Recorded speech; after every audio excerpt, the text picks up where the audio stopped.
punto es por qué y para qué trabajar con la familia en rehabilitación. Bueno, pues buenos días a todos y a todas. Y lo primero, agradecer a la Asociación Madrileña que me haya invitado a estar aquí y, bueno, y especialmente a Eva, que ha sido el contacto, ¿no? Para estar aquí. Mi experiencia de trabajo, pues como ya ha comentado Eva, es en el campo de rehabilitación, en recursos de rehabilitación comunitarios, fundamentalmente en CRPS y en equipos de apoyo. He estado en diferentes sitios. Ahora estoy trabajando en Villaverde, pero he estado en diferentes zonas de Madrid. También he trabajado un tiempo a nivel hospitalario, en rehabilitación, en unidad hospitalaria de rehabilitación, pero el peso fundamental que tengo es el trabajo en CRPS y equipos de apoyo. Las reflexiones que yo traigo tienen que ver mucho con reflexiones desde la práctica, ¿no? Y desde mi experiencia práctica de trabajo. Y pensando un poco en la respuesta al primer punto, ¿no? Del por qué y para qué trabajar con la familia, pues las reflexiones que se me ocurrían de las razones, ¿no? Del por qué, pues las he agrupado en 3 razones fundamentales, que las voy a nombrar y luego me detendré un poco en algunas de ellas, ¿no? Insisto en que yo creo que son reflexiones bastante básicas, pero bueno, aún así yo creo que importantes las razones.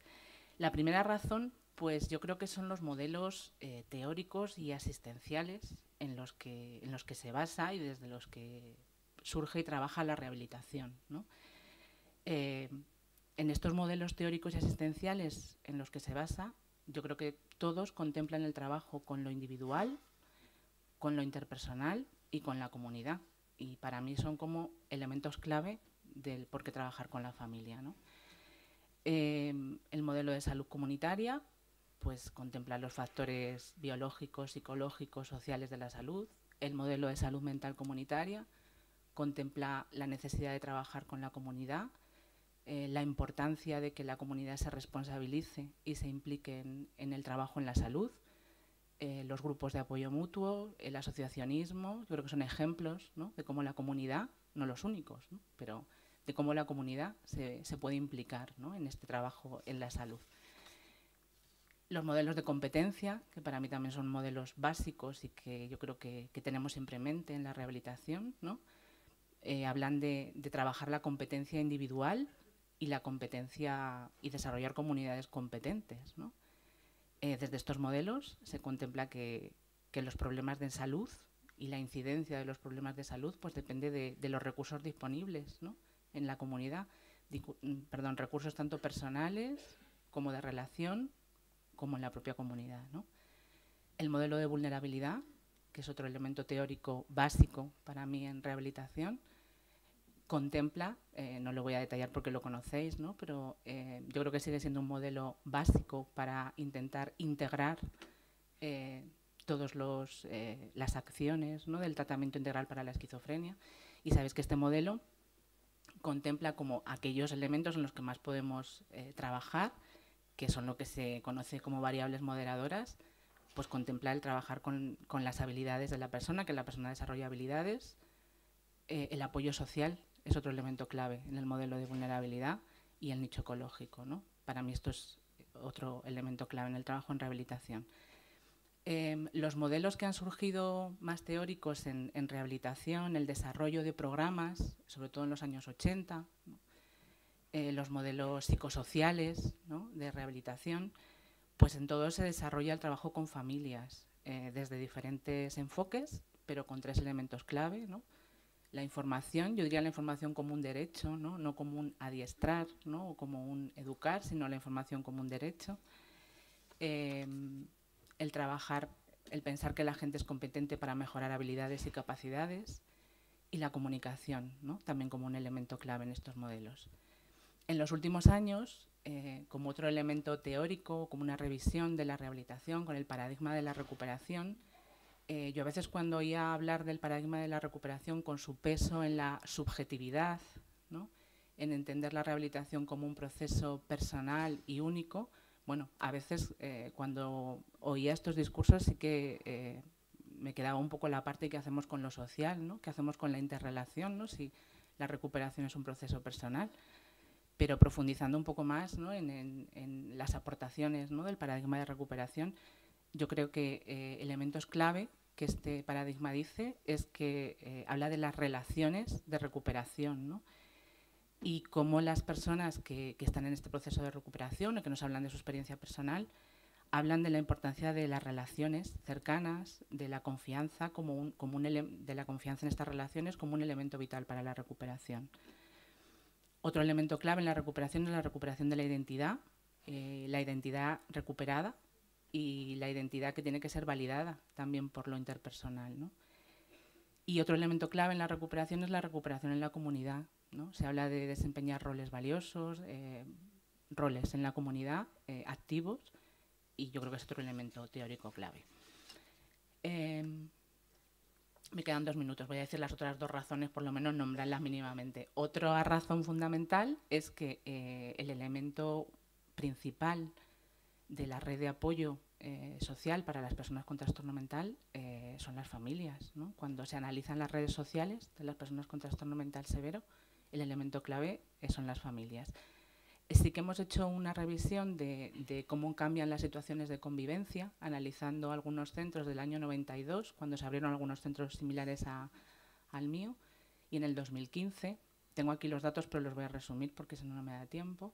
Todos tenemos la sensación de que han ido cambiando algunas situaciones de convivencia, pero bueno, sí que lo hemos querido mirar en datos, ¿no?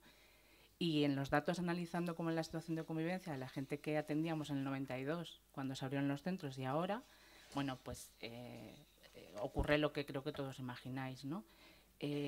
Ha descendido bastante la convivencia con padres, ¿no? Que era mayoritaria en el año 92. Hablo de un 82% de las personas que atendíamos en ese momento convivían con padres. En el 2015 el 58%. Se mantiene estable la convivencia con otros familiares, fundamentalmente hermanos, tíos. En el año 92 a nosotros nos salía del 8% y ahora nos sale en torno al 6-7%. Aumenta la convivencia con pareja. En el año 92 nos salía del 1% y ahora nos sale pues en torno al 8%. Y aumenta bastante en las personas que viven solas, ¿no? En el año 92 de la gente que atendíamos era el 8% los que vivían solos y ahora estamos en torno al 18%, ¿no? También aumenta las personas que viven en recursos residenciales, tipo mini residencias, pisos y demás. Es decir, disminuye bastante, en torno al 20%, el número de personas que viven con padres, se mantiene estable la convivencia con otros familiares y aumenta notablemente las personas que viven solas, en pareja o en recursos residenciales. Esta es otra de las razones, el que son el elemento clave de la red social para trabajar con ellos. Y la última, pero muy importante, pues son atender a las necesidades propias de las familias, que para mí es otra razón clave también, ¿no?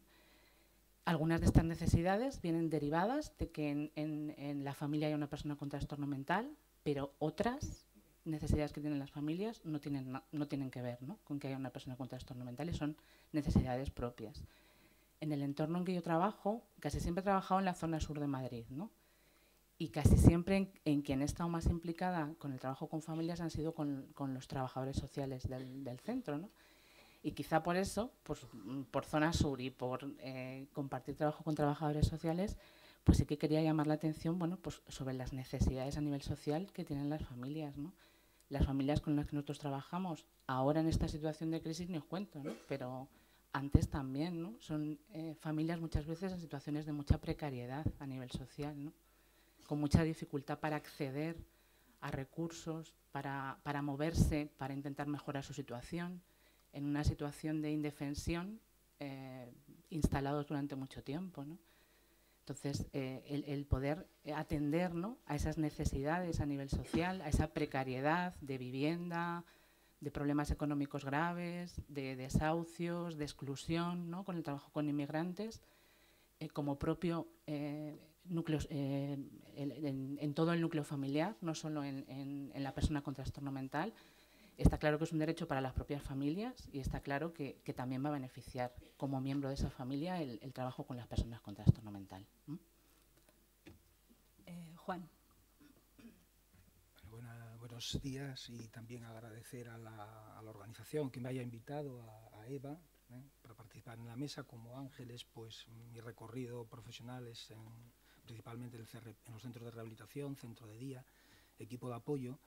y voy a intentar hablar de otras cosas que no haya dicho, para no repetirnos mucho, Ángeles, y que las comparto, pues y no todas, prácticamente todas, porque bueno, las cosas son, la realidad es un poco así, ¿no? Quizá lo único, los datos, que puede haber variabilidad dependiendo de la zona, bueno. Entonces, yo voy a centrarme en otras cuestiones, ¿no? Una de ellas, si nos preguntamos por qué trabajar con las familias, primero porque históricamente, desde la reforma psiquiátrica, la mayor parte de las personas que tienen un trastorno mental grave viven con sus familias, que son su principal fuente de soporte y de cuidado. En España se estima que aproximadamente el 80% viven con sus familias. En segundo lugar, porque los movimientos asociativos, también históricamente, las asociaciones de familiares han siempre reivindicado, pedido, solicitado que les escuchemos, que les atendamos, que tengamos en cuenta lo que tienen que decir. Y parece importante atender a esa demanda y desde mi punto de vista también, pues porque tienen derecho a ello.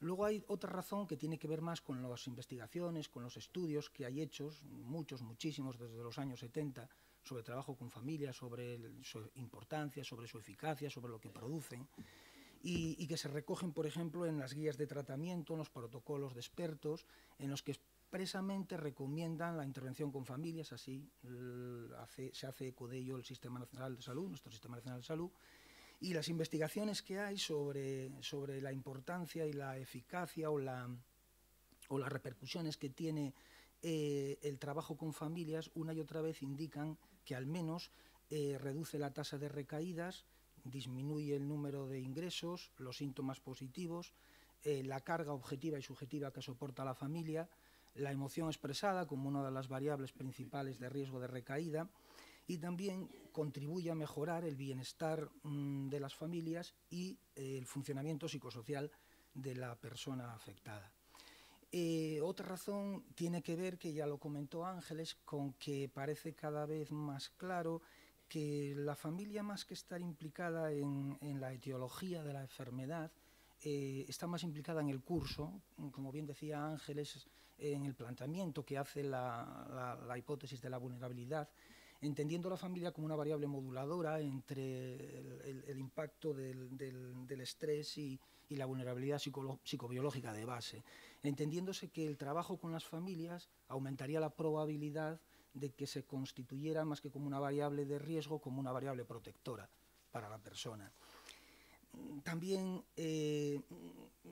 a día de hoy creo que siguen las familias en muchos casos necesitando ayuda para poder encajar o superar el impacto que el debut de la enfermedad tiene, y que, como se ha dicho, pues desde siempre recorre resumidamente 4 momentos: la negación de lo que está ocurriendo, la incertidumbre sobre el futuro, la angustia por lo que está pasando y por todos los cambios, no solo que obran en la persona, sino también en la dinámica familiar, en el contexto familiar, y los sentimientos de culpa, que se traducen mucho en reproches entre los miembros de la pareja y autorreproches. En esta misma línea también es importante en rehabilitación psicosocial trabajar con las familias, porque van a tener que acometer un número importante de retos que antes de aparecer la enfermedad pues no estaban en sus vidas. Retos que tienen que aprender a comprender, a reaccionar ante ellos, aceptándolos, conteniéndolos o afrontándolos, y algunas veces ese camino, ese itinerario, pues no pueden hacerlo solos.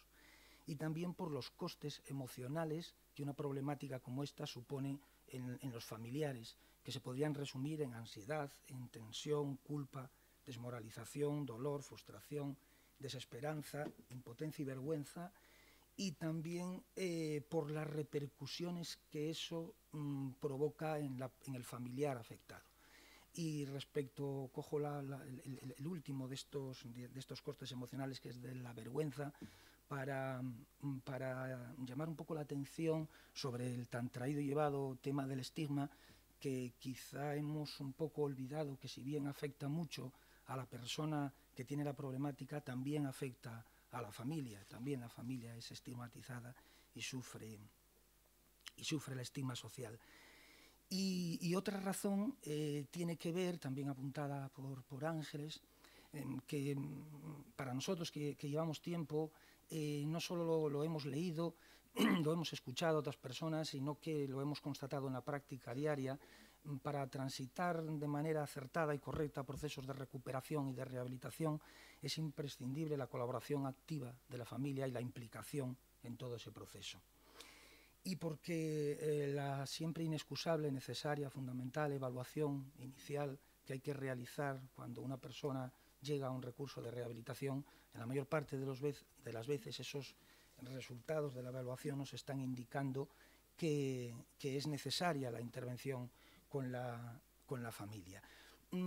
Todas estas cuestiones, todos estos porqués, todas estas razones, se hace eco de ellas todos los diseños técnicos de todos los recursos de rehabilitación psicosocial de la Comunidad de Madrid, mandatando expresamente la intervención con familias a través de atenciones individuales o a través de atenciones o de formatos grupales en lo que se ha dado en llamar los programas de escuela de familias. A modo de síntesis, yo creo que debemos de intervenir con familias porque es necesario dar respuesta a sus necesidades y a sus demandas, y bien se podría resumir esa intervención en 4 grandes puntos o 4 grandes objetivos. Informar sobre la problemática y todas las consecuencias que trae, asesorar a las familias para el manejo de síntomas y para que favorezcan la adherencia a tratamientos, orientarlas para saber afrontar los problemas que puedan ir apareciendo en el día a día, y también junto con ellos tratar de que puedan sobrellevar mejor y manejar mejor la carga objetiva y subjetiva que soportan.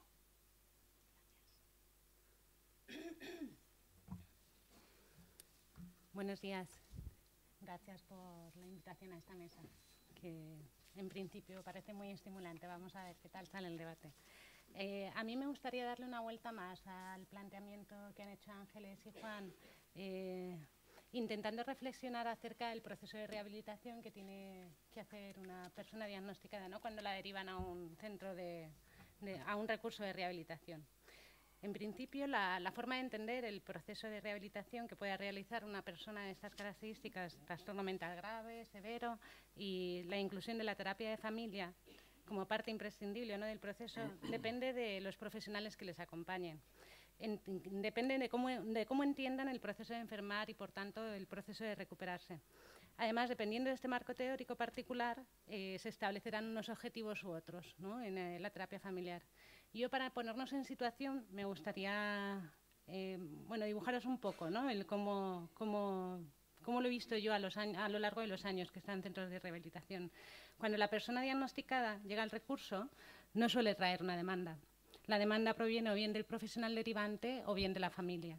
Es decir, que podemos imaginar a una persona que llega por decisión de otros y que se encuentra atrincherada en lo que llamamos sintomatología negativa, que a mi modesto entender es una forma de evitar sufrimientos mayores en el contacto con la realidad y una forma de buscar estabilidad dentro de las circunstancias que le ha tocado enfrentar. La demanda suele estar orientada hacia la estabilización del paciente, porque a estas alturas, si la familia no lo estaba, con una media de 10, 12 años, ¿no?, que pueden tardar de evolución, ¿no?, antes de llegar al recurso, en estos momentos la familia ya está organizada en torno al trastorno mental grave. Y todos los problemas y conflictos del núcleo familiar se interpretan en torno a este trastorno o se encuentran en segundo plano. Parece que no les ocurre nada más. Por otro lado, no piden una recuperación, porque no se contempla socialmente la posibilidad de que un paciente deje de ser un paciente severo, crónico. Ni lo esperan ni lo desean tampoco, porque supondría un desequilibrio de la red afectiva familiar, que es muy frágil y que ha conseguido estabilizarse con mucho sufrimiento.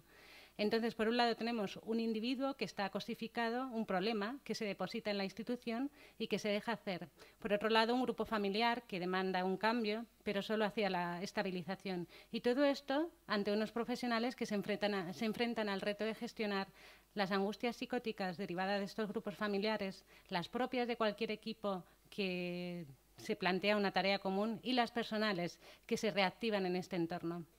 Entonces, ante esta apertura de tratamiento, creo que se pueden tomar diferentes caminos. Siguiendo el modelo tradicional, intento, ¿no?, de cuidar de la familia a través de la terapia familiar y bueno, siguiendo el modelo tradicional, cuando la persona derivada inicia su andadura en el recurso, pasa por una valoración que confirma su diagnóstico. Como decía Ángeles, evalúa una serie de necesidades y se decide la forma de intervenir. Y a partir del diseño de este mapa, pues es sometida a una serie de intervenciones grupales, individuales, que acogen sin entusiasmo, pero se dejan, porque se encuentran en una posición pasiva y desesperanzada. Y entonces pues, se produce un desplazamiento progresivo, ¿no?, de las dependencias familiares al recurso. Podemos decir, o yo me lo planteo así, que si el paciente no ha conseguido engancharse los 2 primeros años haciendo su propio proceso de recuperación y una evolución que les permita dejar el recurso, en muchos casos se quedarán en el recurso de rehabilitación hasta que la edad les lleve a otro recurso para mayores. Es decir, que en estos casos se establece un como sí de la rehabilitación, que lleva a los pacientes a comportarse de una manera más normalizada para disminuir la angustia de los demás, de las familias, de los profesionales y a perpetuarse los recursos, confirmando la profecía autocumplida de la cronicidad. Así, el recurso de rehabilitación pasa a ser un escenario de una repetición más profesionalizada de las dependencias que genera el trastorno mental grave. Tal y como yo entiendo, la rehabilitación y la recuperación en estos casos no se produce. Se da una estabilización más llevadera para nosotros, pero la persona interesada no construye un proyecto propio de vida. Creo que desde el modelo tradicional se trabaja por la vinculación de la persona con trastorno mental grave, pero no se plantea la desvinculación, que sería el proceso necesario para convertirse en sujeto de su propia vida. Otro camino, que sería mi propuesta, sería una apertura diferente, un inicio distinto de tratamiento. Y una vez hecha la demanda inicial de la familia y del profesional derivante, habría que construir una nueva y la tiene que construir la persona diagnosticada. Esta tarea, que creo imprescindible para que se dé un proceso de recuperación auténtico, requiere de una escucha y un respeto por el ritmo y el tiempo del paciente que incluye una posición diferente del profesional y del equipo, una posición que reconoce la subjetividad y la aportación limitada del profesional y que depende de la escucha de la subjetividad de la persona interesada. Para que se dé esta reflexión de parte de la persona diagnosticada es necesario que empiece a retomar el pensar por sí mismo. Y para ello yo entiendo que son fundamentales 2 espacios. Por un lado, la terapia de familia, que más adelante os explico un poco cómo la desplegaría, pero que incluiría grupos multifamiliares y terapia unifamiliar. Y por otro lado, un espacio grupal, donde puedan reflexionar junto a los iguales, acompañados o no por los profesionales, pero donde puedan pensar por identificación. Estos espacios, desde una escucha auténtica que requiere al profesional en la posición que decíamos, ¿no?, que reconoce su limitación, que necesita de una implicación auténtica para aportar algo, planteada la terapia de familia de esta forma, podemos decir que tiene por objetivo principal desarrollar la capacidad de pensar de todos sus integrantes, poder pensarse y poder pensar a los demás, para entonces ir abordando otros objetivos necesarios a nivel familiar, pues los que planteaban los compañeros, ¿no?, y que acompañarían en paralelo el proceso de recuperación de la persona derivada y que supone retomar el proceso de desarrollo psicoemocional natural de cualquier ser humano para adquirir las herramientas necesarias que procuran su autonomía emocional propia de cada edad. A estos objetivos les añado en alusión a la cosificación, cronificación del paciente, ¿no?, que es necesario rehumanizar el tratamiento. Hay que volverlo a entender como una historia biográfica. Y así que sí, puedo decir que, en mi opinión, la terapia de familia es una intervención necesaria, imprescindible y de las herramientas más potentes para el cambio interno y el familiar, cuando se realiza en determinado marco, ¿no?, del que hablaré más adelante. Bien, pues esta ha sido una presentación muy breve. Esperamos el diálogo con vosotros. A mí lo primero que se me ocurre, así para empezar a caldear un poco el tema, es si también nos planteamos con la familia, eso que hablaba Marta el otro día, de que es una acción política lo que hacemos en nuestras intervenciones, si también nos planteamos que las familias se agiten y protesten incluso contra nosotros, contra nuestras entidades superiores. Si hacemos ese tipo de intervención, de reconocimiento de las tropelías que se producen, o lo que hacemos es trabajar más por la colaboración, por el hacer un equipo de trabajo conjunto, y lo que hacemos es aplacar un poco la protesta y la queja, ¿no? Pero esto lo suelto así por si interesa, pero vamos, que aquí está el micro, que lo que queráis.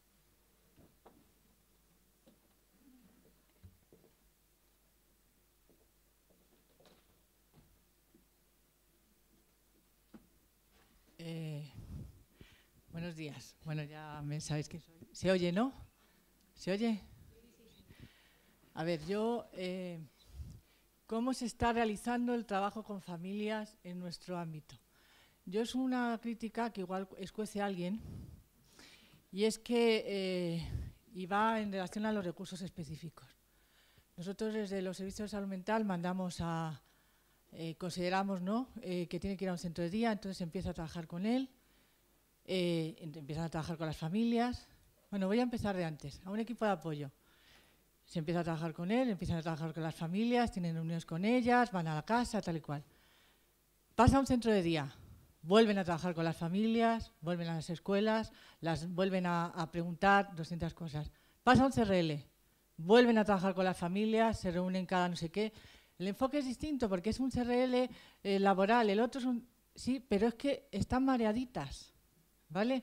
O sea, yo cuando viene... Entonces, claro, cuando les citas a salud mental, pues porque es donde se supone que el concepto centralizar no me gusta, pero bueno, donde se supone que dentro de la coordinación pues hemos sido los que hemos valorado que se empiece a poder trabajar desde esos otros ámbitos para normalizar la situación, para sacarlos de nuestros espacios, etcétera. Y nos cuentan, es que me han citado, pero es que no puedo, pero es que ya me lo han contado. A mí me genera muchas cosas, ¿vale? Entonces lo quería un poco sacar a colación, ¿no? Cada vez que va a un centro específico, bueno, en concreto, ¿no?, pues estos centros que acabo de nombrar, pues nos traéis unas evaluaciones que son de lujo, pero es que nos las traéis de todos, ¿no? Y yo digo, Dios mío, lo que hay detrás, ¿no? Entonces yo no sé hasta qué punto, pues eso se podría, porque eso es un mareo, ¿vale? Gracias. Yo, por comentarte que yo estoy de acuerdo contigo, ¿eh?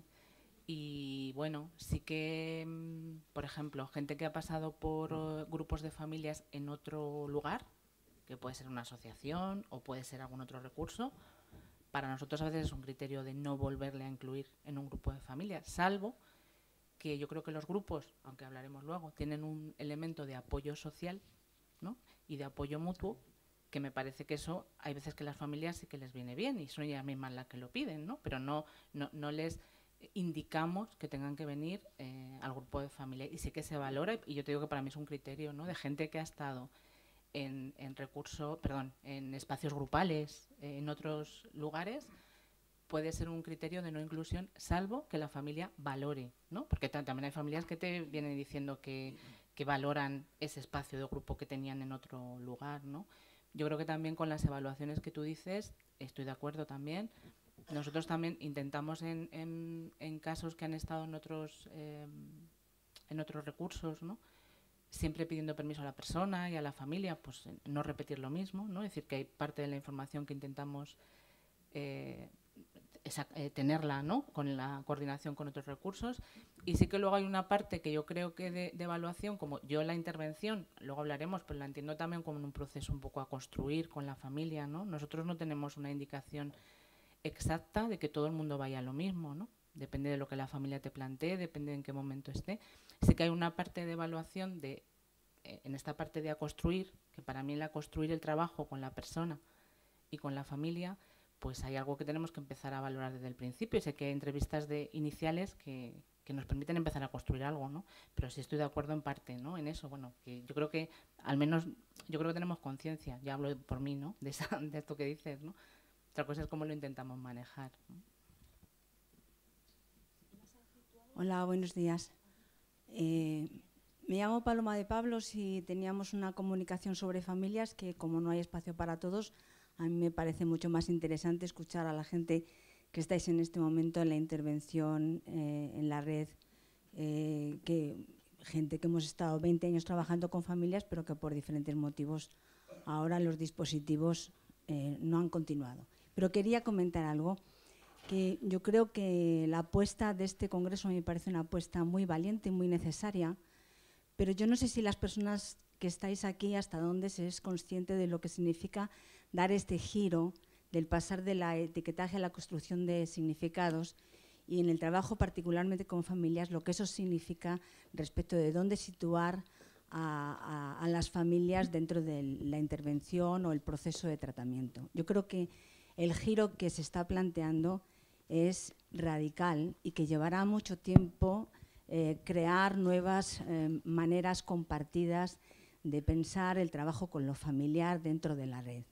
Porque de escuela de familias a tratamiento psicoterapéutico de familias es un cambio de epistemología, de una radicalidad que no sé si se es consciente en lo profundo de lo que se lleva a esto.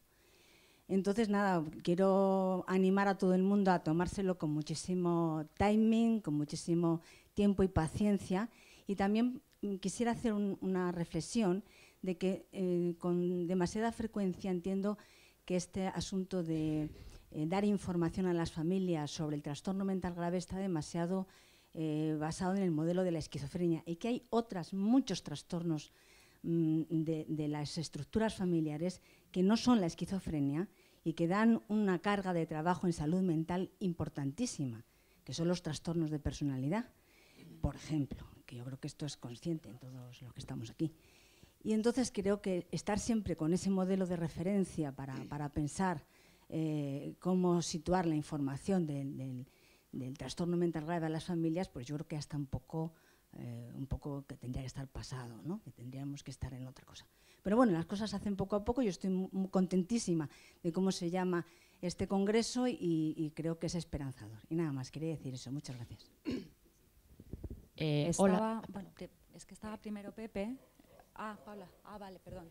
Está cogida la palabra por Paula, Pepe y Olga. Tú nos dices, Eva, cuando estamos... No, simplemente que si querían responder algo a la intervención de la compañera o seguimos con las preguntas, como ha mencionado alguna cosa. No, yo estaba pensando que si el marco es lo suficientemente amplio, ¿no?, desde el que estamos trabajando, a una persona con un trastorno de personalidad se la escucha igual desde su propia historia. Y desde esa historia se construye a ver por dónde, qué tipo de demanda puede hacer y qué tipo de herramientas podemos emplear. Si partimos de ningún modelo concreto, claro, lo que estamos haciendo es apañarlo, ¿no?, para los demás trastornos. Sí.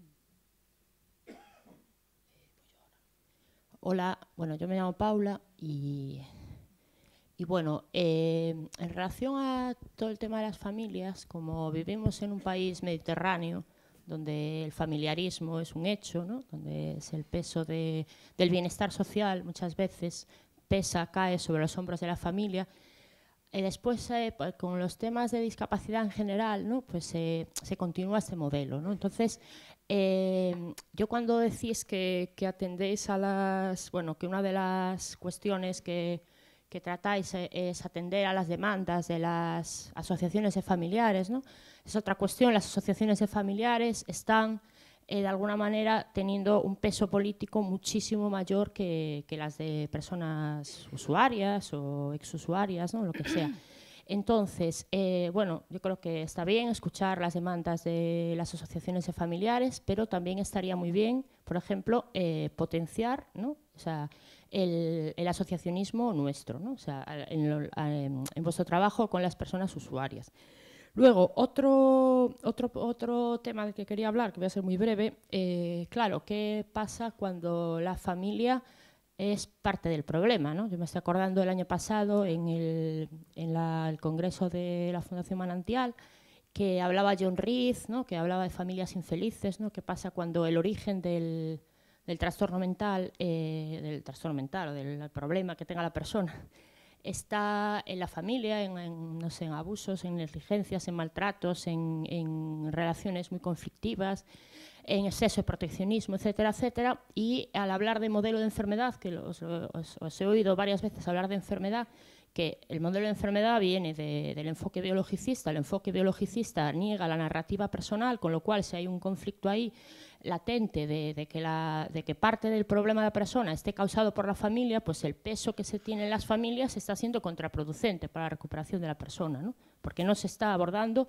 el tema principal que le está causando, o uno de los temas de las causas principales. Y por último, habéis hablado también de que a veces la sintomatología negativa es un problema. Bueno, la sintomatología negativa, hay bastantes estudios, y os cito en concreto el de Miquel Valverde, una crítica a la teoría del déficit cognitivo en esquizofrenia, donde dice que la sintomatología negativa no es tal, sino efectos secundarios de los tratamientos, ¿no? Con lo cual, una forma de reducir la sintomatología negativa pues es a lo mejor pues bajando el tratamiento a ver qué pasa, ¿no? Y bueno, y era así unas reflexiones que me surgieron de lo que habéis dicho, ¿no? Gracias.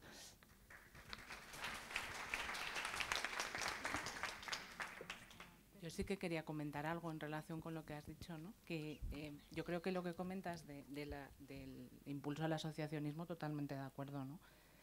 Yo creo que quizá están más desarrolladas las asociaciones de personas, ¿no?, con trastorno mental. Aquí menos, pero están en ello, ¿no? Quiere decir que es verdad que tienen más peso las asociaciones de familias, aunque yo creo que también están en un momento un poco, bueno, de tener menos peso y de tener más peso las asociaciones de personas, ¿no?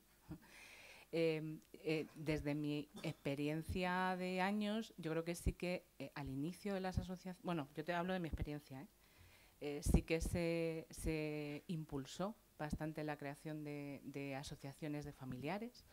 Yo creo que un poco desde esta parte de que la comunidad, no solo, o el sistema informal que hablamos, no solo los profesionales, sino que la propia entorno, ¿no?, también puede hacer cosas por la salud, ¿no? Y desde esa parte sí que se impulsó bueno, incluso yo creo que hay asociaciones de familiares que surgieron a veces de grupos de familiares que se hicieron en los recursos de rehabilitación, ¿no? Yo creo que posteriormente, hablo al menos de mi experiencia, ¿no?, estamos más desconectados, ¿no?, con las asociaciones. Se impulsaron en ese momento, yo creo que siguen cumpliendo una función importante, y yo creo que también estamos ahora en el momento en los recursos de rehabilitación de impulsar las asociaciones de usuarios, ¿no? No habíamos hablado de ello aquí porque estamos hablando de familias, pero vamos, que totalmente de acuerdo con lo que comentas. Yo quería comentar, quería preguntar cuál es vuestra opinión acerca, en relación de una palabra que has utilizado, Silvia, que es la desvinculación.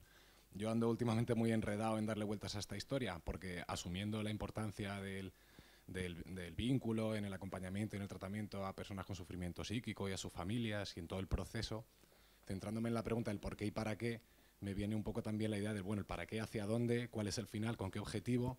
Y cuando pensamos en el final de ese proceso y de esa intervención, de acompañamiento e intervención en familias con sufrimiento psíquico, pienso en si el objetivo último, si al final, si ese proceso de desvinculación de nuestra intervención viene siendo algo poco esperanzador y poco ilusionante, y me pregunto si andamos, o yo al menos ando pensando en si deberíamos de empezar a incluir la idea del desvincularse no solo de un recurso o de una intervención, sino de unas etiquetas, de unos fármacos, de un lugar en la sociedad en relación a esa etiqueta con la que esa familia ha llegado a nuestros recursos. Y yo ando un poco pensando en el peso que le damos y pregunto vuestra opinión de cuál es el peso y el valor que se le da a ese proceso último, final, de desvinculación, y si creéis que sería posible dar una vuelta de tuerca y lanzar algo más de ilusión o de esperanza en que ese final sea algo que consiga desprenderse de algo, o simplemente es una cosa de salir con más recursos y con más estrategias, o podemos empezar a incorporar esta cosa de desvincularse de verdad, desvincularse del diagnóstico, de las pastillas, de nuestra intervención.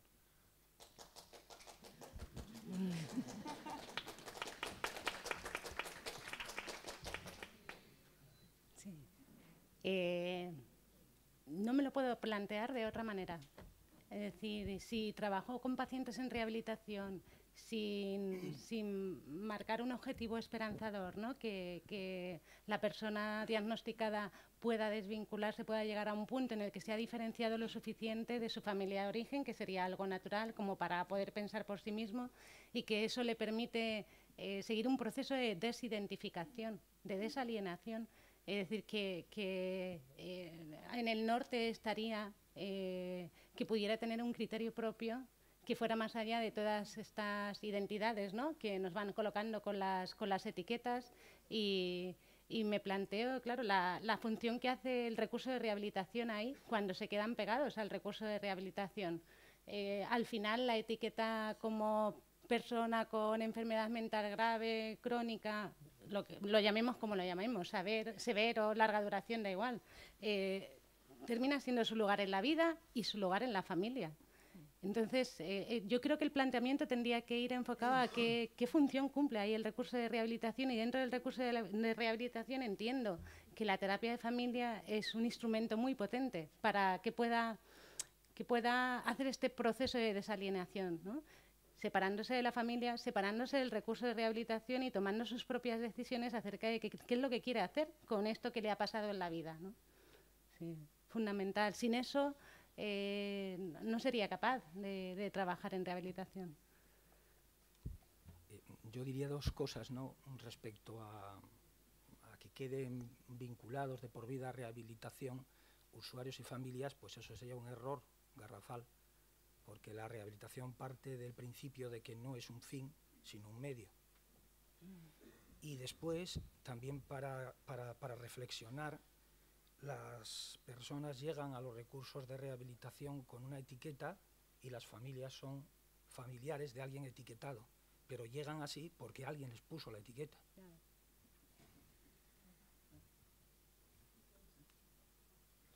Hola, aquí Olga, de Dinamarca. Sí. Bueno, a mí me parece las familias son muy, muy importantes. No puedo hablar sobre de España así, pero en Dinamarca, porque yo quiero relatarle al diálogo abierto, en Dinamarca hay mucho interés para eso. Eso se quita, eso de las etiquetas, estamos no hablando de una enfermedad, pero estamos hablando entre las relaciones humanas, el espacio dentro de las personas. También es un método que se incluye mucho a las familias, son parte de todo, no son, todos son importantes en esto.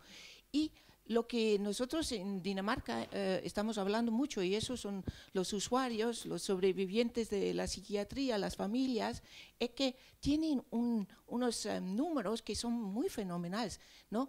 Porque en Finlandia ha existido hace unos 30 años ese método de trabajar con gente que tiene trastornos muy, muy severas, ¿no?, que tienen la esquizofrenia o cosas como eso.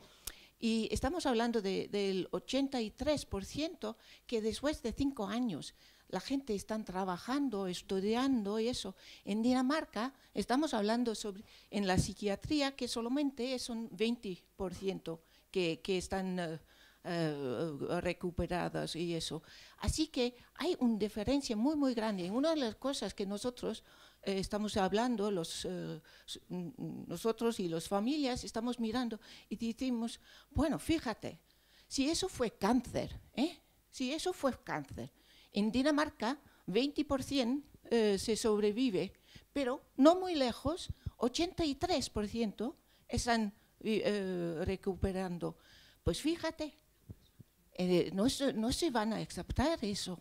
Y eso es una de las cosas que nosotros estamos diciendo, que hay unos métodos que funcionan mucho más mejor que la de la psiquiatría y los medicamentos y eso de desempoderar, ¿se llama eso? Desempoderar. Sí, la gente, pero también muchas veces las familias. Así que quizá tenemos que ser mucho más juntos y hablar, y queremos cambiar las cosas, porque hay métodos que funcionan, y funciona mucho más mejor que la medicina y la psiquiatría tradicional.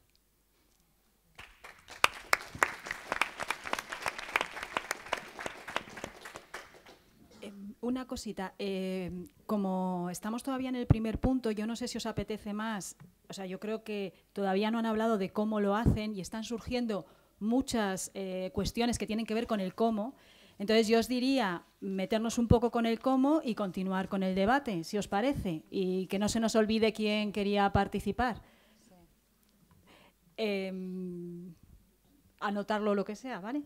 Entonces, continuamos. ¿Os parece que continuemos un poquito con la presentación, no?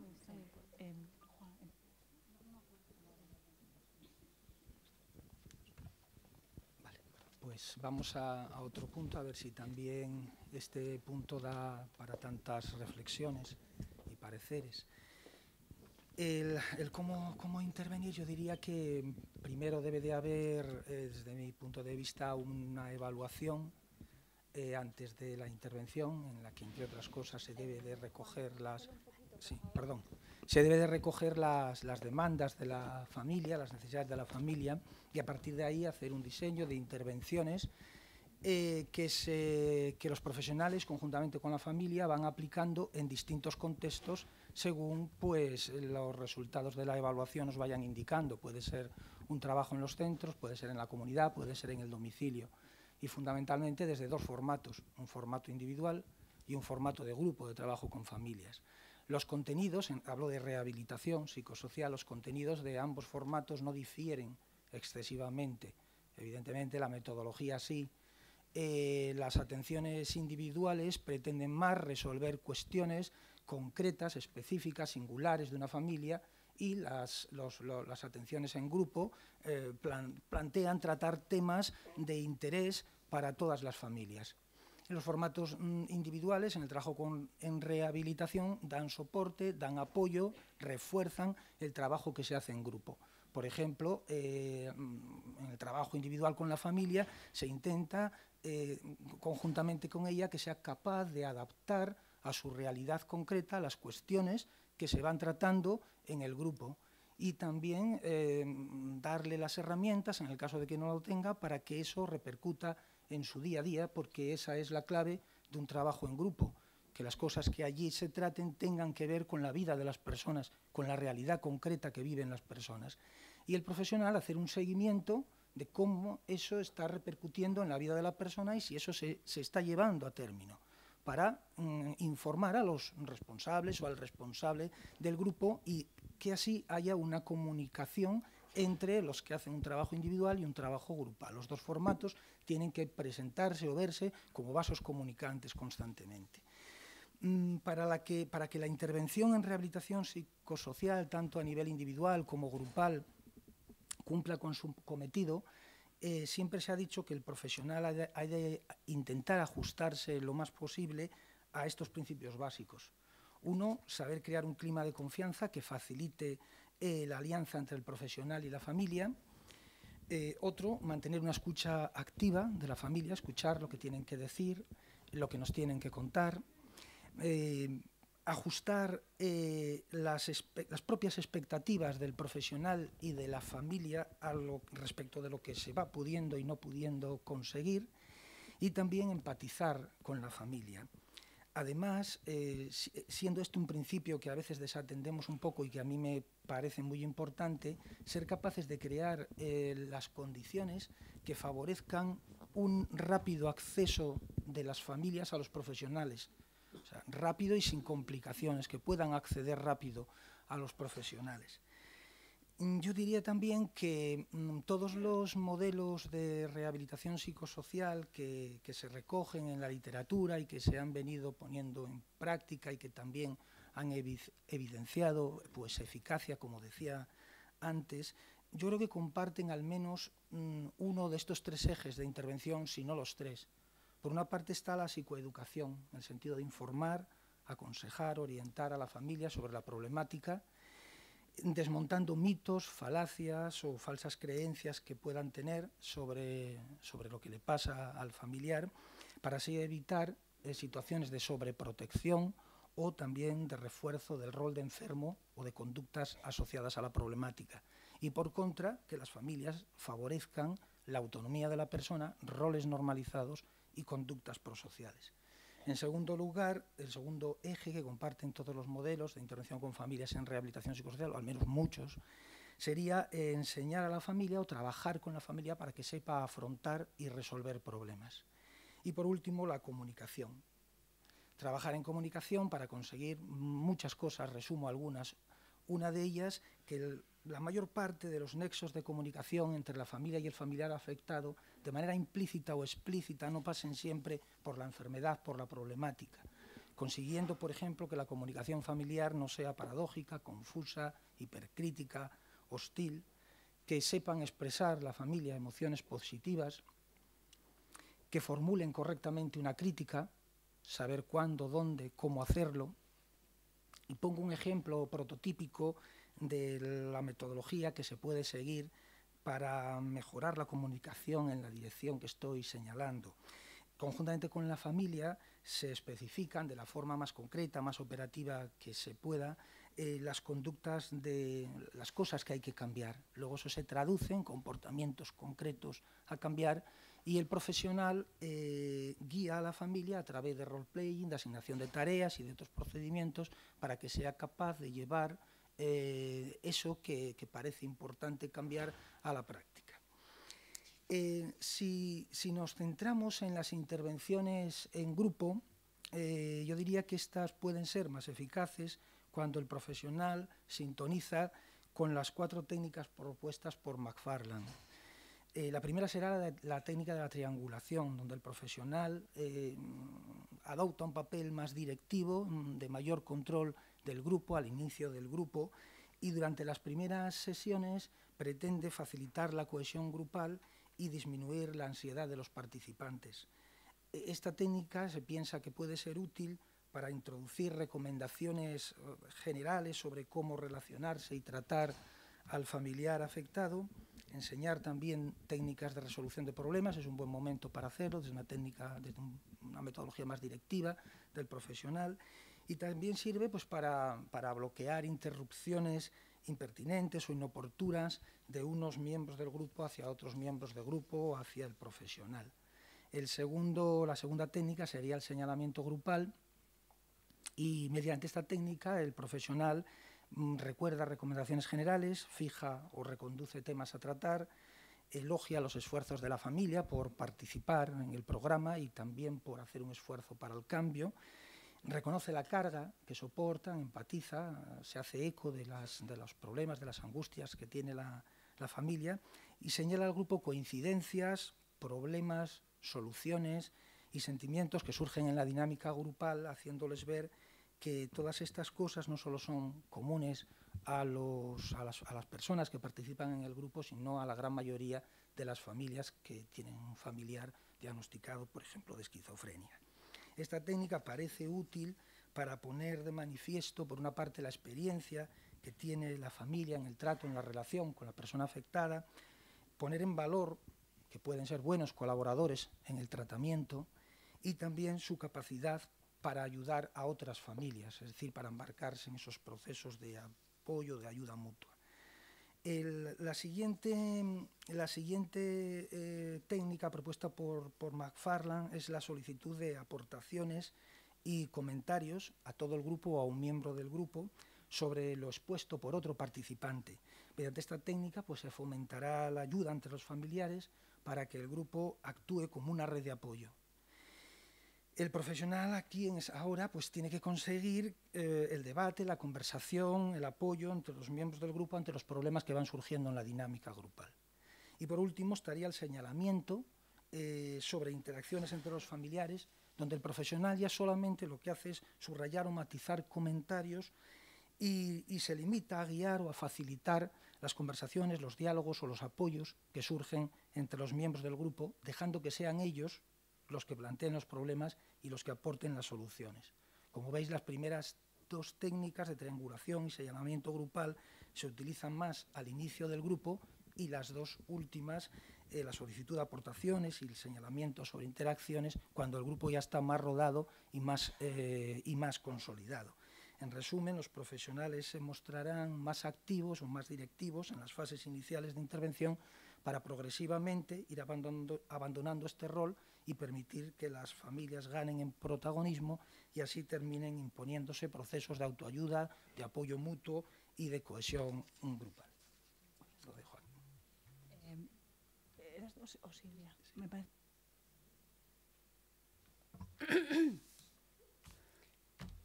Bueno, pues en 5 minutos es muy complicado desarrollar los aspectos técnicos, ¿no? de cuál es el modelo desde el que nosotros trabajamos. Pero voy a intentar, por lo menos, dar unas pinceladas del marco. Yo parto de que los profesionales de salud mental están mediatizados por sus propios esquemas de referencia, igual que cualquier otra persona, y que estos están construidos en determinados momentos, ¿no? En un momento cultural, científico, que además de estar atravesados por la historia personal de cada uno. Entonces, las teorías sobre la salud, lo normal, lo anormal, son intentos colectivos de interpretar el mundo, y cada marco teórico define los conceptos de una manera. Además, a lo largo de la historia, pues unas escuelas se van imponiendo a otras y hasta que no pueden dar cuenta de los fenómenos observados, y entonces aparecen nuevas ideas, ¿no? Los nuevos modelos para trabajar. Claro, el momento actual, cultural, social, científico y mi historia particular, me lleva a replantearme la necesidad de renunciar a una visión única del saber y del funcionamiento humano, y abandonar la competición entre escuelas y las concepciones rígidas. De esta forma, la idea sería sacar todo el partido posible, ¿no? A todo el campo terapéutico y utilizar todo cuanto se pueda, todo lo que se pueda, ¿no? Como herramienta terapéutica. Entonces, lo que voy a perfilar es el marco desde donde yo integraría las distintas herramientas. Por un lado, como decía antes, ¿no? La experiencia demuestra pues, que si la familia no forma parte del cambio al que se dirige la persona que ha sido derivada, antes o después se va a oponer a ello. Según el paciente va avanzando y empieza a tener un pensamiento propio, ¿no? y empieza a hacerse preguntas acerca de por qué está, dónde está, por qué ha llegado a este punto de la vida, pues la familia empieza a desequilibrarse y surgen las resistencias, obstáculos de todo tipo. Y llega un momento en el que es difícil continuar más allá de hacer de aquello un como si estuviéramos haciendo un proceso de recuperación. Y por otro lado, entiendo que el trastorno mental grave es un fenómeno que se origina y sucede más allá del funcionamiento intrapsíquico del individuo.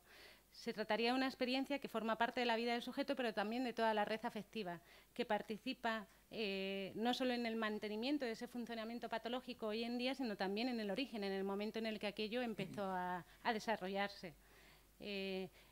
Los vínculos, ¿no? Los vínculos como el vehículo de las experiencias sociales en el que van a conformar la vida del sujeto, los vínculos iniciales que se hallan en el origen, pero también en el mantenimiento en funcionamiento normal y anormal, ¿no? Estas interdependencias, que son saludables o enfermantes, se dan en el mundo externo y desde ahí se ordena el mundo interno. Luego yo entiendo que intervenir en el mundo externo, en esta red afectiva familiar, supone que poder influir, ¿no? En ese cambio interno que podría atravesar el paciente.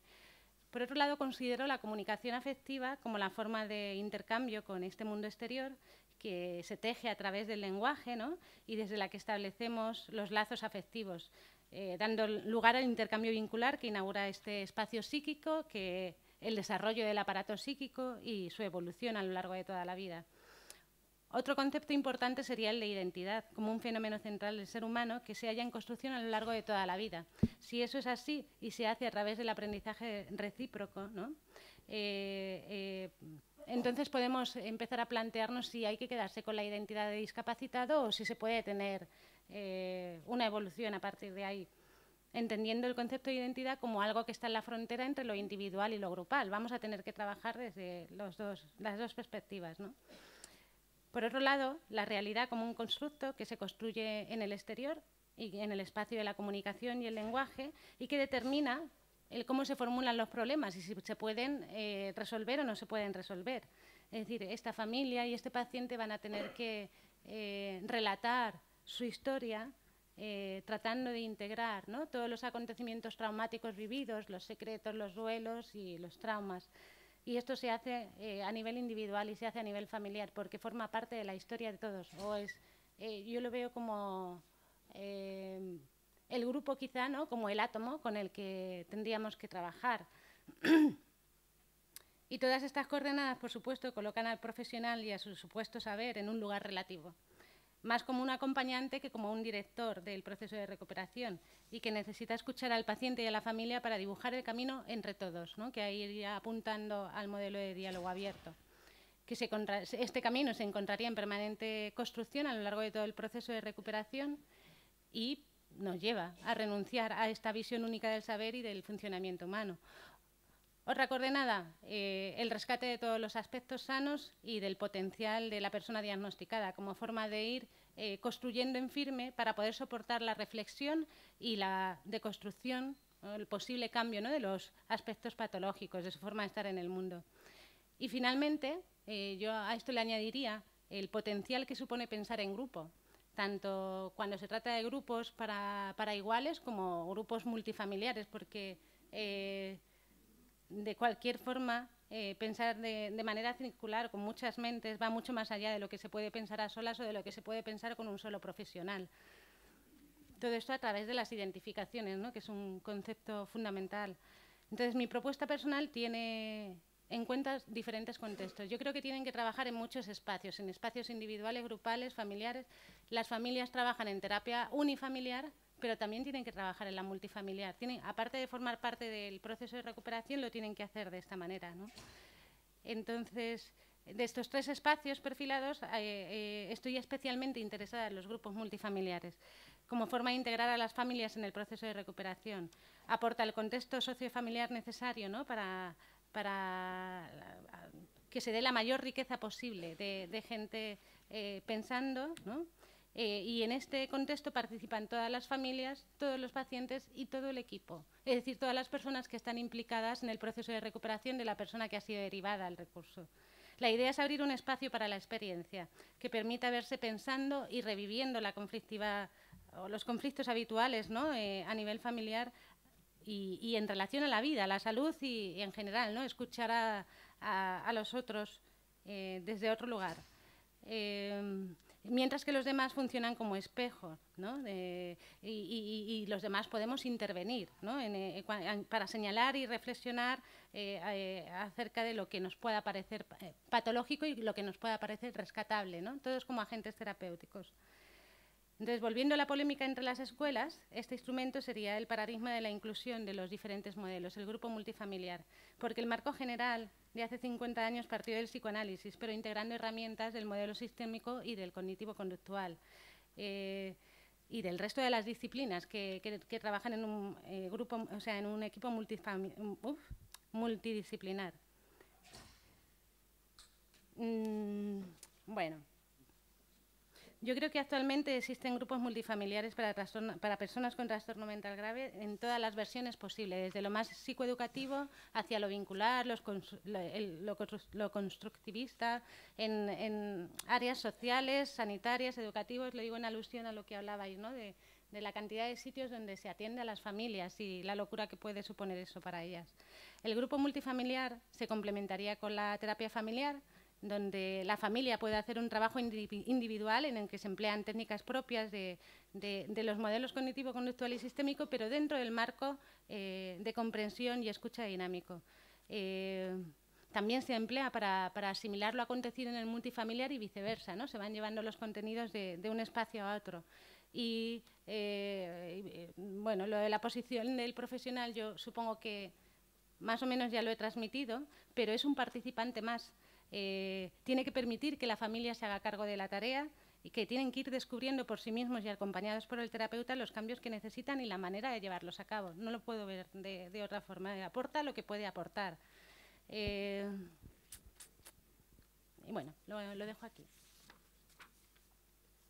Bueno, el contar el cómo yo creo que es lo más complicado. Y bueno, pero a ver, muy básico, yo creo que en la atención que se plantea desde los recursos en los que estoy, hay una parte de atención grupal y hay una parte de atención individual.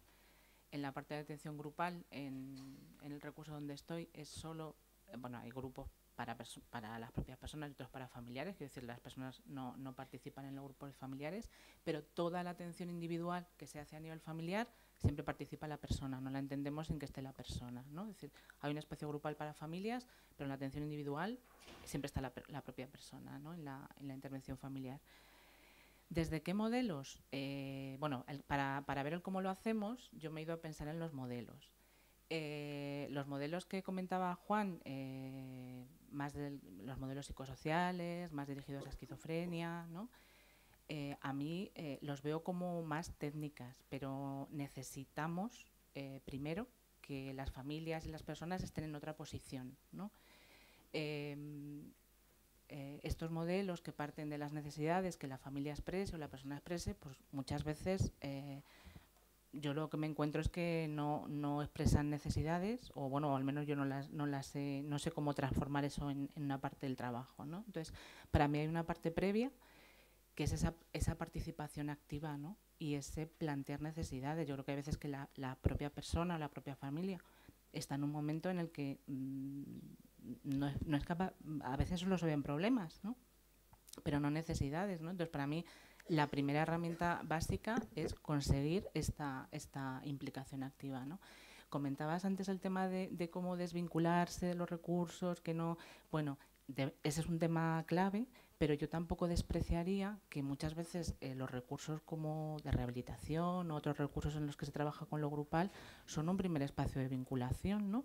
Y que también es un primer espacio de vinculación con otros, de participación con otros, y yo esa parte creo que tenemos que pensar en la desvinculación, pero rescatemos también la parte de vinculación que tiene, de participación y de conectarnos desde los recursos con otros elementos de participación en la comunidad, ¿no? Viendo un poco lo que os decía, desde qué modelos trabajamos, para mí es útil situarme, si tuviera que decir algunos modelos, pues desde los modelos de resiliencia, desde los modelos de empoderamiento y desde los modelos del ciclo vital. Para mí es básico saber en qué momento está la persona, saber en qué momento está la familia y saber en qué momento está el trastorno, ¿no? O la dificultad. Cuando trabajamos con problemas de larga duración, pues el ciclo vital, cómo se entrelaza el ciclo vital de los tres elementos que he dicho, ¿no? Del trastorno, de la persona y de la familia, yo creo que nos da muchos elementos clave, ¿no? Una crítica que hago a veces, o no nos hemos explicado bien, es que la rehabilitación trabaja con los problemas del aquí y el ahora. Queremos saber cómo está la familia ahora. Yo no. O sea, yo para saber cómo está la familia ahora necesito conocer su historia, conocer lo que ha hecho, conocer lo que se ha planteado y también con la persona, ¿no? Es decir, yo necesito conocer la historia, ¿no? De cómo ha funcionado la familia, qué cosas se ha ido planteando, cómo ha resuelto otras situaciones en su vida, ¿no?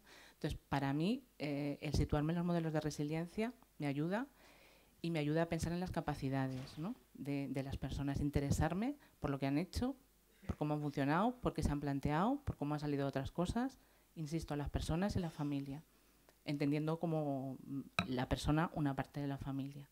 Entonces, destacaría modelos de resiliencia, destacaría modelos de empoderamiento, que bueno, los que conozco un poco más son del trabajo social, pero son modelos en los que hablan de la construcción, ¿no? En ese sentido hablaba yo de que lo primero, para empezar a aplicar otra serie de estrategias, ¿no? Más desde los modelos psicosociales, ¿no? de la esquizofrenia, necesito que la persona y la familia se planteen cosas a trabajar, ¿no?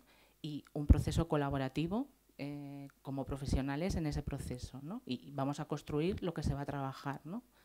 Entonces, para mí es básico también trabajar desde los modelos de empoderamiento y, bueno, lo que comentaba de los modelos de ciclo vital. Y luego los modelos psicosociales más al uso en el trastorno mental grave, yo los veo útiles, pero útiles como estrategias, pero previamente habiéndome posicionado desde esos otros modelos que me ayudan a situarme en el trabajo con las familias. Englobando un poco todo esto, pues yo creo que la atención que hacemos a las familias en los recursos en los que yo estoy, y creo que en muchos de rehabilitación, pues es una atención flexible. Quiero decir, nosotros a las familias que vienen y a la persona que viene se le invita a que venga a su familia. Nosotros lo encuadramos con que para nosotros es importante trabajar con el entorno, ¿no? Como vuelvo a lo que he dicho antes, ¿no? de la necesidad en lo comunitario de trabajar con la persona, con lo interpersonal y con la comunidad. Y desde ahí es de donde planteamos que venga la familia. Si la familia viene, estupendo, y si no viene, también trabajamos con la persona, ¿no? Es decir, no es un inconveniente. Desde mi experiencia, yo creo que puedo contar con los dedos de una mano en 20 años cuántas personas nos han dicho que no venga a su familia, ¿no? A veces no de entrada, y entiendo que las personas tienen derecho a iniciar su proceso, ¿no? Pero a lo largo de todo el proceso de intervención, ya os lo digo, es que creo que no llega ni a 5, ¿no? Las personas que en algún momento de toda la intervención no hemos podido trabajar con la familia desde esta perspectiva, ¿no? Del valor de lo interpersonal y de la comunidad, ¿no?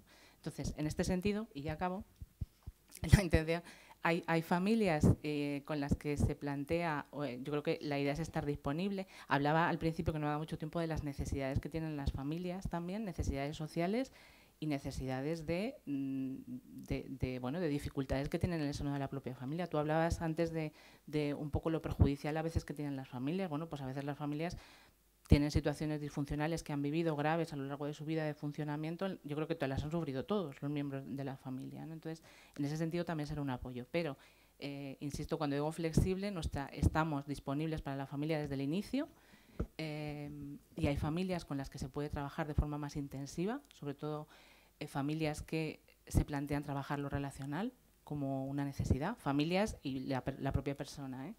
Y hay otras familias con las que estamos para orientación puntual, información, petición de ayuda en momentos concretos, ¿m? Y los grupos, y ya acabo, para mí la función que tienen sobre todo los grupos familiares es la función de apoyo social, aunque estemos profesionales, pero creo que lo grupal, y entendido la importancia de lo grupal y el apoyo social, te proporciona información, te proporciona ayuda práctica y te proporciona apoyo efectivo. Y aunque estemos profesionales, yo con esa parte con la que me quedo, y siempre trabajamos mucho el propio apoyo que las familias entre ellas se pueden dar en los grupos. No sé si entre vosotros tenéis algo que debatir entre vosotros. Y luego teníamos 3 intervenciones ya planteadas, que eran Mercedes, Pilar y Jesús. Y luego, bueno, vamos viendo. Sí, yo un poco en defensa de los modelos psicosociales, que son los que se aplican en rehabilitación psicosocial, no solamente en España, decir que no sería correcto trabajar con las familias, porque eso anularía el sentido de la evaluación, desde un protocolo rígidos que se aplican mecánicamente a todos, sin otra consideración, y que es un error grave, importante, pues no solamente para las familias, sino para los usuarios también, que entren en un grupo si no lo necesitan y si no se dan las condiciones para que pueda participar en él. No creo que los modelos de rehabilitación psicosocial al uso con familias planteen que todas las familias necesariamente tienen que entrar todas en los grupos de familias. Es compleja la formación de un grupo. Se sigue toda una serie de pasos, desde la elección de candidatos, desde el problema que tienen, en fin, toda una serie de cuestiones que hacen y posibilitan que el grupo pueda ser más eficaz.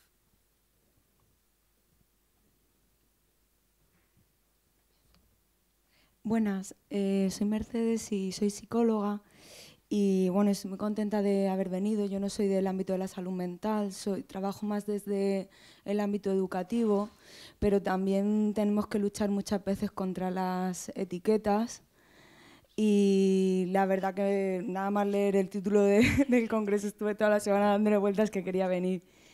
Entonces, mi pregunta va un poco, no sé si se queda un poco fuera, pero la verdad que llevo dándole vueltas todo el rato porque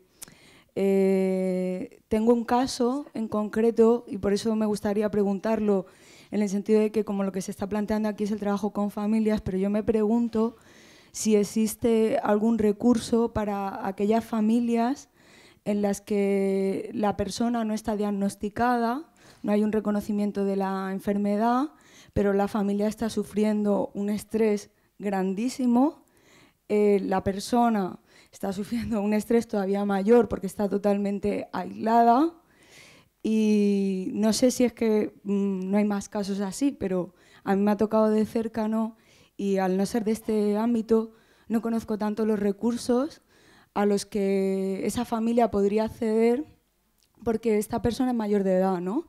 Entonces, es posible que llegue a producirse un suicidio, pero como no hay ningún recurso ni la familia puede obligar a la persona a ir a un psiquiatra porque ella tiene mucho miedo de que se le cuelgue esa etiqueta de que tiene un trastorno mental o de que está loca, pues no sé, la verdad que no sé muy bien qué tipo de recurso puede haber para esta familia que ha tocado bastantes puertas y no les han recibido en ninguna porque les han dicho que la persona, al ser mayor de edad, si no va voluntariamente, no hay nada que hacer. No sé si esto es así, por eso devuelvo esta pregunta a la sala. Y luego, otra reflexión que quería hacer en cuanto al tema de las etiquetas. Creo que nos queda mucho camino por recorrer con este tema, porque es verdad que existe mucho miedo y mucho tabú social respecto al trastorno mental. De hecho, esta persona lo último que quiere ver es un psicólogo o un psiquiatra. Y es que estoy un poco nerviosa.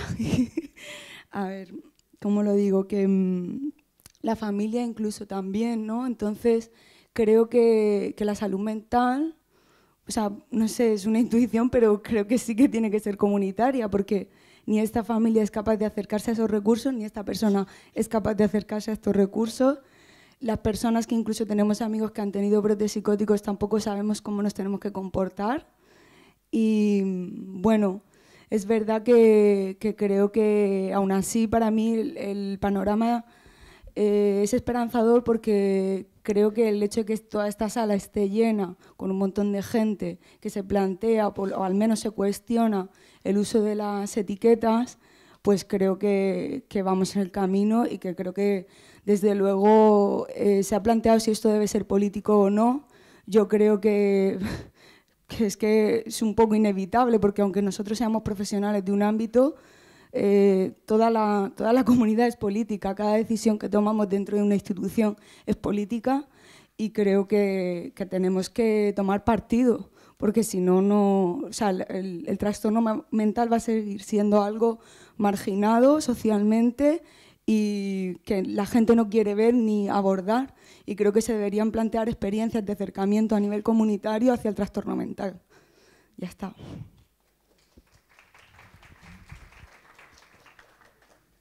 Bueno, respecto del caso que planteas, respecto a los recursos de rehabilitación, no podría asistir a los recursos porque es condición sine qua non que se ha derivado desde los servicios de salud mental. No se puede atender desde la red de atención social a demanda, siempre por derivación. Y yo aprovecho para, creo que lo que ella plantea también nos puede mover a una reflexión, que es el tema que ella habla de cuando una persona no quiere ser atendida, ¿no? Eso, pues, si de alguna manera se hacen procesos proactivos para que lo sea, eso tiene sus pros y sus contras, y si no se hace, también. Entonces eso también habría que pensar, es una situación complicada que merecería la pena también darle una vuelta. Yo con respecto a lo que plantea. Tiene razón Juan en que el sistema, el procedimiento para llegar a los recursos de rehabilitación es el que es y va a través de una etiqueta. Es decir, o tienes etiqueta o no te derivan al recurso de rehabilitación. Pero estaba pensando en el caso puntual que estabas comentando, que hay grupos multifamiliares que se ofrecen a la comunidad, que no forman parte de ningún recurso y que se ofrecen al barrio, y que es un lugar suficientemente, a pesar de ser un lugar social, ¿no? Suficientemente indiferenciado como para que uno pueda ir con problemas pequeños o problemas gordos de lo que está sucediendo en la familia. Pueden asistir las familias sin el paciente o la persona que esté viviendo, ¿no? Estas circunstancias, puede acudir sola, puede acudir con familia, o puede acudir la familia y él no, si no quiere ir, que sería, bueno, pues una posibilidad. Pero completamente de acuerdo en lo que comentas de cómo etiquetar vacía de significado. Absolutamente. Dejas de ver a la persona, y eso proviniendo de cualquier modelo. En el momento en el que te ponen una etiqueta, te están indiferenciando. Y ya escuchar la historia personal, bueno, pues pasa a estar en segundo lugar quizá, ¿no? Uno se fija más en lo que tiene de común con la etiqueta que no en la historia vivida. Sí. Yo quería comentar en relación con lo que decías, bueno, solamente por lo que comentabas del ámbito educativo, ¿no? Bueno, y aquí estáis personas de salud mental que quizá podéis comentar otra cosa, y no sé si lo que digo está bien, pero bueno, quiero decir que lo que tú comentas es un hecho que en el ámbito educativo yo creo que se da mucho, ¿no? Yo creo que hay en algunas zonas sí que los servicios de salud mental hacen algún tipo de coordinación con servicios educativos para ver cómo poder afrontar esto, ¿no? Por un lado, no digo para que vaya a la salud mental, pero cómo también poder orientarlo desde el ámbito educativo y tratarlo. Y luego también, bueno, pues a nivel de servicios sociales, bueno, a veces también hay programas de familia que pueden, a lo que los familiares a veces pueden acudir y bueno, sí que se puede orientar, ¿no? A veces a los familiares, bueno, pues cómo poder manejar esto, ¿no? Porque entiendo que es una carga también para los familiares, bueno, cómo poder orientar, ¿no? La intervención ahí. Sí, buenos días. Yo quería compartir con la mesa y con todos los compañeros una serie de reflexiones que me han surgido desde la presentación y también de la intervención de los que estamos escuchando aquí, ¿no? Quisiera plantearme que ya tengo un modelo con el cual trabajar y con el cual acercarme al sufrimiento psíquico. Y mi modelo se llama Más allá de las etiquetas, no construir significados, sino intentando construir significados. Y os lo planteo porque a veces me da la impresión de que con el trabajo tan complejo que tenemos, con el trabajo en el que está tan mezclado aspectos profesionales, personales, individuales, de los equipos, familiares, desde luego, nos olvidamos de la complejidad. Entonces, situándome en ese modelo de quitar etiquetas e intentar construir significados, quisiera enmarcar el planteamiento que ha hecho la compañera de cómo nos llegan a los servicios de salud mental o a los distintos dispositivos personas que han pasado por distintos grupos multifamiliares, por ejemplo, por distintos espacios terapéuticos de cualquier tipo. Quizá tendríamos que plantearnos que llegan porque cada dispositivo puede tener herramientas distintas. Las herramientas, las técnicas de intervención pueden ser distintas, pero quizá lo importante de esta reunión es pensar que podamos unificarnos en que nuestro modelo es quitar etiquetas. Ese es nuestro modelo. Que la herramienta que utilicemos para poder quitar esa etiqueta es una herramienta de elección de los profesionales. A mí me va más un rollo dinámico, psicoanalítico, hola, pues que bien, estudia, prepárate y vete a ese. Pero hay gente que desde distintos dispositivos, y Silvia lo planteaba, también son las herramientas básicas. Entonces, quizá el primer reto como profesionales es pensar que cada uno de nosotros ha elegido una herramienta en la que sabe trabajar y que desde los distintos lugares tenemos que recoger esa herramienta e intentar darle un sentido para construir un significado. Eso un primer paso, ¿no?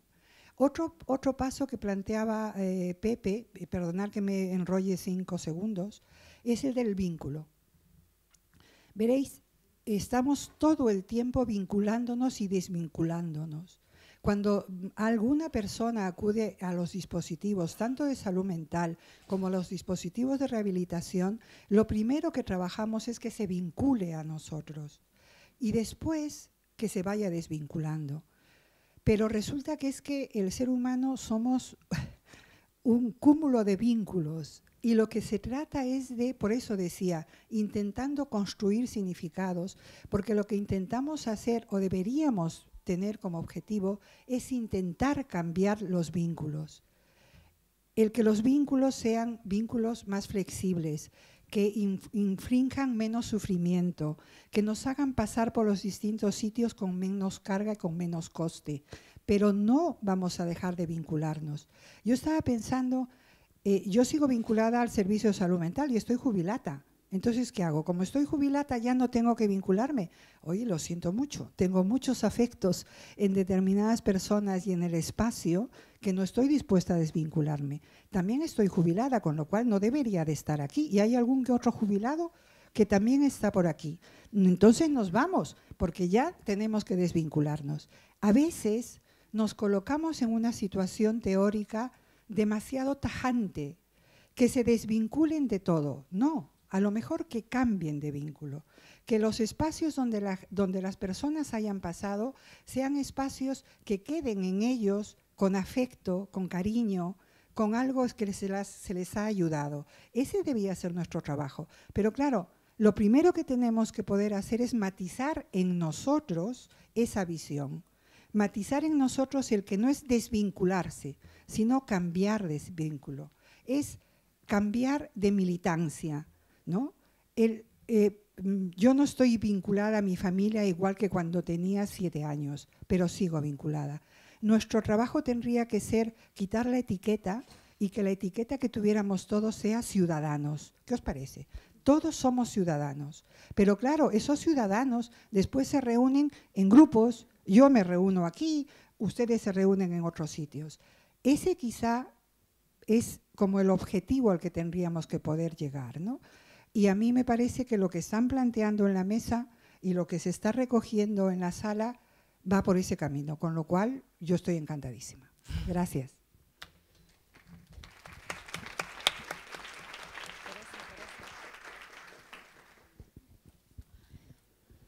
Hola, bueno, por seguir ahondando un poco en el tema y un poco al hilo de lo que comentabas antes, Charo, bueno, yo creo que todos estamos de acuerdo en lo iatrogénico que puede ser el que desde distintos dispositivos estemos interviniendo a la vez, desde modelos, desde estilos y desde metodologías diferentes, y yo creo que esto tenemos que solucionarlo, ¿no? Al menos minimizar esos efectos iatrogénicos, ¿no?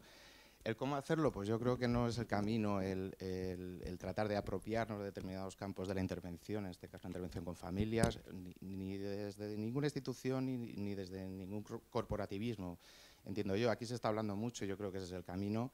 Tenemos que avanzar hacia compartir responsabilidades, hacia intentar tener si no un modelo único, pero sí un modelo integrado donde todos podamos aportar un poco desde distintos ámbitos pues el conocimiento y el saber del que ya se dispone y bueno, también en nuestros centros también nos encontramos muchas veces el efecto, porque yo creo que hay modelos que son iatrogénicos en sí mismos y nos lo encontramos cuando nosotros invitamos, que evidentemente las familias que vienen a nuestros centros vienen invitadas voluntariamente, y si se mantienen en el grupo es porque algo encontrarán ahí diferente a lo que a veces traen, porque también sí que vemos que desde determinadas intervenciones pues en el propio centro de salud mental y en las asociaciones se viene a veces con mucha carga de culpabilización hacia los usuarios, con discursos muy desesperanzadores, con discursos muy negativos, y que también nosotros nos encontramos con verdaderas dificultades, ¿no? Y eso que en nuestros grupos no estamos evitando, digamos, los terrenos complejos y delicados, ¿no? Se comentaba, estoy de acuerdo, Paula, contigo. Yo creo que el hablar de que no hay ninguna implicación en la etiología, solo en el curso, me parece una falacia. Evidentemente, desde una intervención que desculpabilice, pero ayudando a elaborar, porque a veces sí que se dan situaciones donde en la etiología de los problemas ha tenido mucha implicación las familias, hay que apoyar a las familias también a resolver esos conflictos internos suyos, internos dentro del seno de la familia, y no hay que obviar esas cuestiones espinosas, ¿no? Pero incluso sin saltarlas por alto, quizás por la manera, por el estilo, por la forma de presentarnos ante ellos, bueno, pues ocurre que se mantienen en nuestros grupos. Entonces, bueno, quería un poco decir eso, ¿no? Yo creo que se está hablando mucho aquí de que tenemos que construir modelos también en el ámbito de la intervención con las familias, y yo creo que tenemos que participar todos, salud mental, rehabilitación, tenemos que eliminar ya que todavía sigue habiendo muchas barreras de jerarquía en ese sentido, y evidentemente y sobre todo hay que implicar a las familias y a las personas afectadas a que ellos participen en la creación y en la construcción de estos nuevos modelos de intervención con las familias. A ver, tenemos 5 personas, 5 personas que quieren intervenir, un punto por tratar. No sé cómo queréis que lo hagamos, si continuamos con las aportaciones del grupo, o porque yo creo que lo de los retos se está creando ya, están surgiendo. Entonces, si queréis, continuamos con las participaciones. A 1:15 terminamos, para que pueda entrar Jackie Dillon, ¿vale? Hola, soy Teresa. Nada, por compartir un poco lo que tengo en la cabeza al hilo de todo lo que venimos hablando durante todos estos días, como se habla de comunitario, de cómo ayudar a la gente a salir después de que ha entrado y de cambio político, ¿no? Yo entiendo el cambio político como un cambio del sistema, de un sistema que coloca y que define perfectamente unos lugares, ¿no? Donde unos son los que dicen lo que les pasa a otros, otros son los que están enfermos y otros son las familias de esos enfermos. enfermos. Creo que a lo largo de todo este tiempo, aunque yo soy súper joven, hemos aprendido que comunitario no es simplemente estar en la comunidad y tener un centro en el barrio, ¿no? Que a lo mejor comunitario es otra cosa, ¿no? Que significa que no hay, las fronteras entre quienes están enfermos o quienes sufren no están tan claras y que precisamente para construir significados a lo mejor tenemos que meternos en un proceso que conlleva mucha más incertidumbre, pero en el que no solamente estemos los profesionales, los usuarios, los familiares, sino también personas implicadas también de las redes sociales, ¿no? O sea, me refiero a que ayer se hablaba de propuestas para cambiar el sistema, que el cambiar el sistema yo creo que implica un cambio de lógica, ¿no? Que a lo mejor es el momento de ser valientes, ¿no? Y que, bueno, nada, eso, no voy a enrollar. Yo interpreto que lo que nos dicen los supervivientes de la psiquiatría, o bueno, lo que nos contabais vosotros ayer, más que un ataque a la profesión y que de repente nosotros no tengamos lugar, implica que estáis criticando que existe un discurso hegemónico que no da hueco a la entrada de otras voces, ¿no? Y que los profesionales no es que no tengamos lugar, sino que a lo mejor tenemos otro lugar, ¿no? Y que ahí hay un camino a la exploración. Nada, gracias.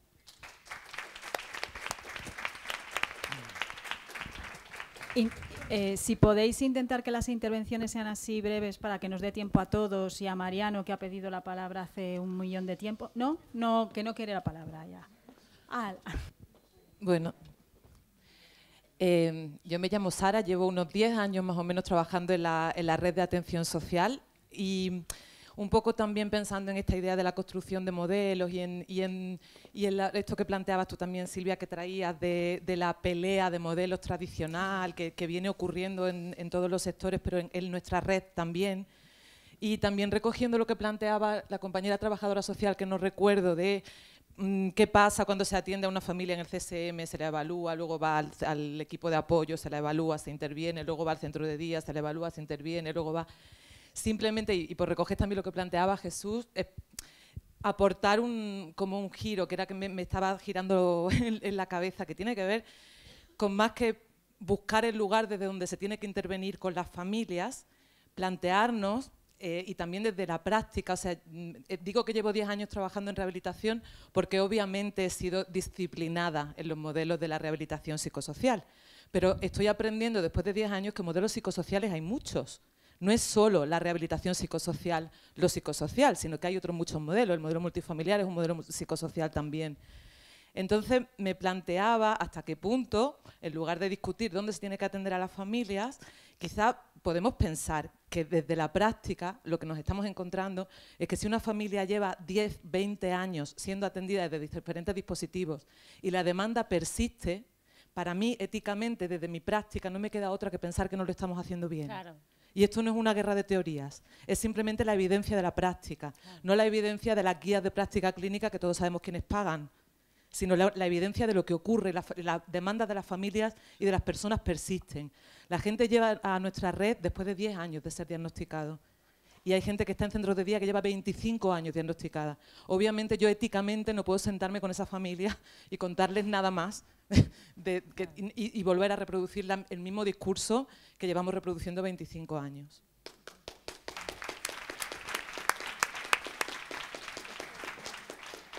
En la mesa quieren responder antes de la siguiente intervención.